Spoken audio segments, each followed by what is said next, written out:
안녕하세요. 크립토노마드입니다.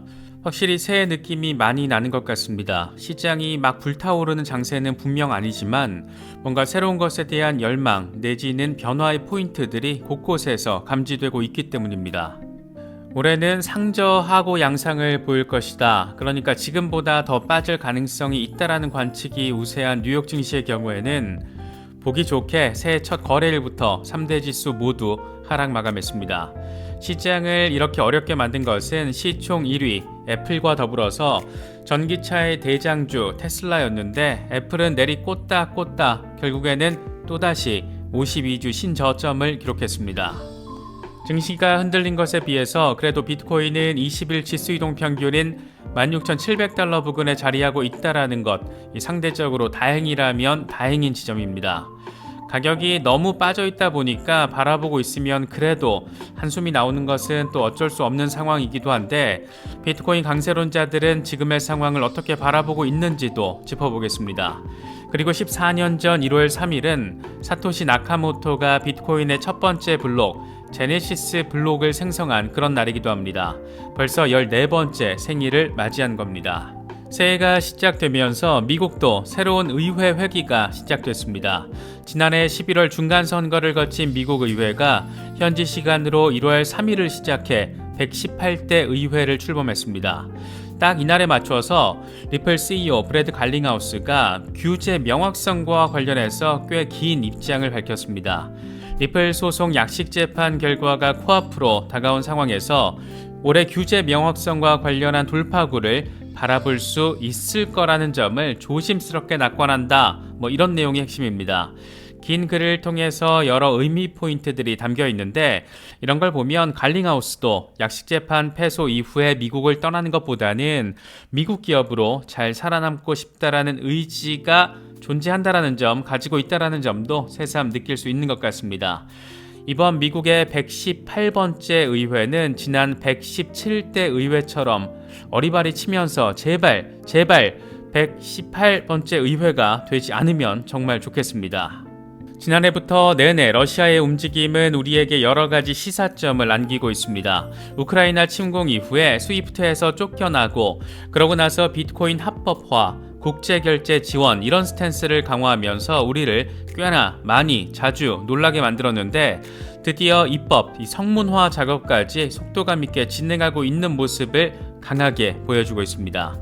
디지털 루블, 그러니까 루블 CBDC를 러시아의 공식 통화로 성문화하는 내용을 담은 법안이 신년 벽두에 러시아 연방의회 하원인 두마에 제출됐다라는 소식입니다. 새로운 패권 다툼, 이 통화 패권 다툼을 향한 글로벌 경쟁이 이렇게 속도를 얻게 되는 건지 여러모로 관심도가 높아지는 상황입니다. 지난해 FTX 사태 발생 이후에 셀프 커스터디에 대한 관심이 급격히 높아졌습니다. 저 역시 일부 장기 투자 종목들은 디센트 지갑으로 옮겨놓은 상태입니다. 저희 채널은 디센트 월렛과 파트너십을 맺고 있고 디센트 측에서 특별 할인 가격을 제공하고 있습니다. 거래소 리스크 관리 차원에서 셀프 커스터디에 관심이 있으신 분들은 오른쪽 상단의 카드를 클릭하시면 추가 할인 링크 등 자세한 정보를 확인하실 수가 있습니다. 특정 거래소나 특정 코인에 대한 문의는 디센트 고객센터를 통해서 정확한 내용 확인하실 수 있습니다. 그럼 이번 영상 시작하겠습니다. 미국 증시는 새해 첫 개장 날부터 말 그대로 죽을 썼습니다. 시총 1위 기업 애플은 52주 신저가를 기록했고 마이크로소프트 역시 하락세로 장을 마쳤습니다. 전기차 대장주 테슬라는 무려 12%가 폭락했는데 장기적으로는 비전이 탄탄하다라는 전망을 무색하게 만드는 그런 상황이었습니다. 그렇게 뉴욕 증시는 4분기 실적 둔화에 대한 우려, 여기에 경기 침체와 고금리 충격 등에 따른 수요 둔화 전망, 이런 여러 가지 것들이 안 좋은 시너지를 내면서 개묘년 첫 장을 하락 마감으로 마무리했습니다. 새해가 밝았으니 이제 슬슬 거시경제 상황에 대한 영향, 이런 것들을 미칠 지표들도 하나둘 발표를 앞두고 있습니다. 현지 시간으로 1월 4일에는 ISM 제조업 PMI가 발표되고 같은 날 연준의 지난달 FOMC 회의록도 공개가 됩니다. 금리 인상과 관련해서 연준의 내부적인 어떤 분위기를 좀 더 구체적으로 확인할 수 있을지가 관건입니다. 6일에는 ISM 비제조업 PMI 발표와 같은 날 미국 실업률 발표 이후에 이제 다음 주 12일에는 이번 달 가장 핫한 지표가 될 CPI 발표까지 이뤄지게 됩니다.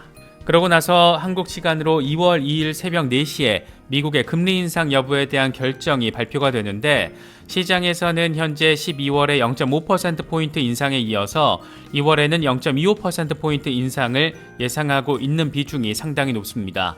현재 68.7%를 나타내고 있습니다. 과연 금리 인상을 중단 또는 내지는 비슷한 뉘앙스의 멘트를 제시해주고 나서 긴축 효과를 살펴보는 관망기로 접어들게 될지 아니면 최악의 한파가 야기한 추가적인 인플레이션 가능성 이 상황을 반영하며 다시금 긴축 기조를 강조하게 될지 이런 방향성에 따라서 상반기 증시와 암호화폐 시장의 방향성을 결정하게 된다라고 바라볼 수 있는 그런 상황입니다. 상황과 분위기가 이렇다 보니까 비트코인 역시 별다른 모멘텀을 받지는 못하고 있는 모습을 보여주고 있습니다. 여전히 20일 지수이동 평균이 자리한 16,700달러 부근에서 오르락내리락 하면서 이도 저도 아닌 상황, 그래도 추가적으로 더 빠지지는 않아서 다행인 상황, 그런 모습들을 확인해주고 있습니다. 공포 탐욕지수는 하루 전보다 3포인트 오른 29를 기록하면서 여전히 공포 단계가 이어지고 있습니다. 비트코인 도미넌스는 조금 빠지긴 했는데 크게 의미 있는 수준은 아니고 41.8% 주변에서 횡보하는 상황을 이어가고 있습니다. 현재 비트코인 등 시장의 상황과 관련해서 코인텔레그래프는 이번 한 주가 불안정한 시기가 될 수 있는 3가지 이유가 있다, 이런 제목의 기사를 제시했습니다. 첫 번째로는 앞선 영상에서 짚어봤던 디지털 커런시 그룹을 둘러싼 상황이 어떻게 펼쳐질지에 따른 영향, 두 번째로는 공포 단계가 이어지면서 투자 심리가 위축되어 있는데 여기에 유동성도 낮은 상황이어서 적절한 모멘텀이 부족한 상황, 그리고 마지막 세 번째로는 앞서 언급한 여러 경제 지표들의 발표 결과에 따라서 시장의 변동성이 발생할 수 있는 상황, 이렇게 3가지가 굵직한 재료 역할을 할 수 있는 상황들로 제시가 됐습니다. 암호화폐 분석가 캡틴 파이빅의 경우에는 비트코인 일간 차트를 기준으로 변동성이 곧 발생하게 될 것으로 보이는데 지금 하락세 X형 패턴 막바지 단계여서 돌파가 이루어질 수 있는 상황, 그리고 볼린저 밴드가 꽤나 타이트한 상황이고 여기에 주간 RSI가 12개월 하락 트렌드 라인을 테스트하고 있는 그런 상황, 동시에 어쨌든 황소 세력이 16,000달러 중요 지지라인 위를 잘 지켜주고 있는 상황, 이렇게 4가지 근거적인 상황을 제시하면서 강세 가능성을 견지했습니다. 또 다른 분석가 머스타시의 경우에는 비트코인 주간 차트를 기준으로 5년 반째 하단 트렌드 라인의 지지를 받고 있다는 점을 강조했습니다. 그러면서 지금은 비트코인에 있어서 가장 중요한 순간 가운데 하나가 될 것이다, 이렇게 나름의 기대감도 함께 제시했습니다. 함께 공유한 차트를 보면 과거 비트코인은 이 하단 트렌드 라인을 터치할 때가 바닥이었고 터치한 뒤에 그 뒤에는 급격한 랠리를 항상 선보였습니다. 이번에도 제발 과거의 이런 역사적인 흐름이 반복되는 그런 상황 바라볼 수 있으면 정말 아주 많이 참 좋겠습니다. 렉트캐피탈의 경우에는 4년 사이클의 의미를 함축한 나름의 철학적 전략을 간단히 설명했습니다. 그는 비트코인의 역사가 올해가 비트코인 매수자들이 가장 큰 수익을 낼 수 있는 기회라는 것을 제시하고 있다. 물론 지금 좀 더 가격이 빠질 여지도 있지만 이번 약세 사이클 막바지에서 이건 꽤나 제한적일 거다. 이렇게 지금이 바닥 언저리라는 점을 강조해서 설명을 했습니다. 비트코인의 역사 얘기가 나온 김에 14년 전 오늘 상황을 짚어보자라면 현지 시간으로 2009년 1월 3일에 사토시 나카모토는 비트코인의 첫 번째 블록 제네시스 블록을 생성했습니다. 그러니까 현지 시간으로 1월 3일이 비트코인의 생일인 셈이고 그게 벌써 딱 14년이 흐른 겁니다. 이제 막 중학생이 된 겁니다. 비트코인 생일을 맞아서 반감기 일정을 정리한 차트가 주목도를 더 높이고 있는데 지금 우리는 2020년 세 번째 반감기를 경험했고 2024년 네 번째 반감기를 앞두고 있습니다. 그러니까 2024년을 포함해서 앞으로 우리는 29번의 반감기를 더 경험하게 된다는 건데 이 표를 보고 가슴이 조금 떨리는 것은 괜히 기분 탓만은 아닌 것 같습니다. 지난해 11월 미국 중간선거가 끝났고 그래서 미국에서는 1월 3일을 시작으로 제118대 의회가 정식으로 출범을 했습니다. 이날에 딱 맞춰서 리플 CEO 브래드 갈링하우스가 꽤나 긴 장문의 글을 남겨서 주목도를 이끌고 있습니다. 그는 미국에서 암호화폐에 대한 규제 명확성에 대해서 이전의 노력은 여전히 정체돼 있다. 하지만 우리는 올해 결국에는 돌파구를 바라볼 수 있을 것이다. 라고 나는 조심스럽게 낙관한다. 이렇게 설명을 했습니다. 그는 그러면서 몇 가지 낙관적인 근거를 제시했는데 규제 이슈와 관련해서 공화당, 민주당, 양당과 양원에서 여러 의원들이 블록체인 지원에 대한 명확성과 필요성을 인식한 상황, 이미 스테이블 코인 등과 관련된 여러 법안들이 지난해 발의가 된 상황 등을 함께 거론했습니다. 그러면서 완벽한 법안도 모두를 만족시킬 수 있는 법안은 없다. 완벽함이 발전의 적이 되어서는 안 된다. 이런 제안은 새로운 의회에서 토론을 위한 출발점 이상을 제공하게 될 것이다. 이렇게 나름의 생각을 밝혔습니다. 이어서 싱가포르와 EU, 브라질, 일본, 영국 등을 거론하면서 암호화폐 규제 이슈와 관련해서는 미국보다 훨씬 앞서 있더라는 점을 거론하며 합의된 표준이 부족하다 보니까 때로는 FTX 사태 같은 치명적인 결과가 발생하기도 한다라는 점까지 함께 언급했습니다. 그는 마지막으로 118대 미국 의회는 미국이 앞으로 수십 년 동안 혁신의 리더로 남을 수 있도록 하는 역사적인 기회를 갖게 됐다. 우린 의회가 이걸 성취할 수 있기를 바란다. 이렇게 강조했습니다. 리플 소송 약식 재판을 앞두고 지금 많이 심란할 수도 있는 상황인데 이런 나름의 상황 진단과 비전까지 제시한 것을 보면 확실히 리플은 미국에서 미국 기업으로 남아서 글로벌 핀테크 혁신, 블록체인 혁신의 리더 기업으로 나아가는 게 가장 베스트 시나리오라는 점도 새삼 느끼게 되는 것 같습니다. 암튼 우리 빵형 이런 거 바라보면 확실히 난 놈은 난 놈입니다. 이런 상황에서 XRP 맥시멀리스트 다크 디펜더가 재미있는 분석을 제시했습니다.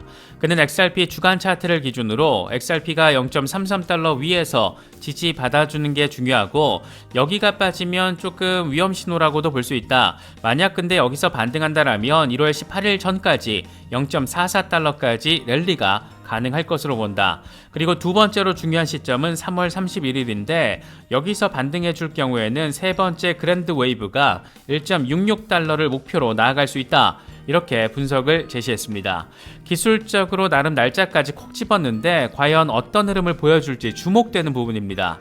특히 3월 31일 그러니까 빠르면 3월 안에 리플 소송 약식 재판 결과가 나올 수 있기 때문에 다크 디펜더가 지금 설명하고 있는 이런 차트적인 상황과 더불어서 이슈적인 어마어마한 호재까지 겹쳐진다라면 그런 상황이 발생할 수 있다라면 우리가 기대하는 상당한 수준의 랠리 기대할 수 있지 않을까 그런 생각도 드는 것 같습니다. 러시아에서는 아주 재미진 상황들이 펼쳐지고 있습니다. 먼저 가장 눈에 띄는 것은 디지털 루블, 그러니까 루블 CBDC 발행과 사용 등을 담은 법안이 러시아 하원 두마에 제출됐다라는 소식입니다. 러시아 연방이 디지털 루블을 연방 공식 통화로 성문화하고 이 자산을 국가 금융 시스템에 포함시킨다라는 것이 핵심적인 내용인데 당연히 디지털 루블의 운영자는 러시아 중앙은행입니다. 어쩌다 보니까 러시아가 블록체인과 크립토커런시의 혁신에 선두 비슷한 모습을 지금 보이고 있게 된 건데 아무튼 세상 돌아가는 거 바라보면 참 재미있는 부분들이 이렇게 자리하고 있습니다. 러시아와 관련해서 또 한 가지 되게 재밌는 게 있습니다. 러시아 에너지부 장관의 멘트인데 이 양반은 최근 시베리아 지역에서 암호화폐 채굴에 필요한 전력 수요가 증가하고 있어서 새로운 전력 발전소를 세워야 할 수도 있다. 이렇게 멘트를 날려줬습니다. 그러면서 지금 가정집에서 암호화폐 채굴 작업을 수행하는 사람들이 늘어나고 있는 데다가 채굴 기업들의 전력 수요도 늘어나서 전력 공급 상황을 면밀히 모니터링하고 있다. 이렇게 밝혔습니다.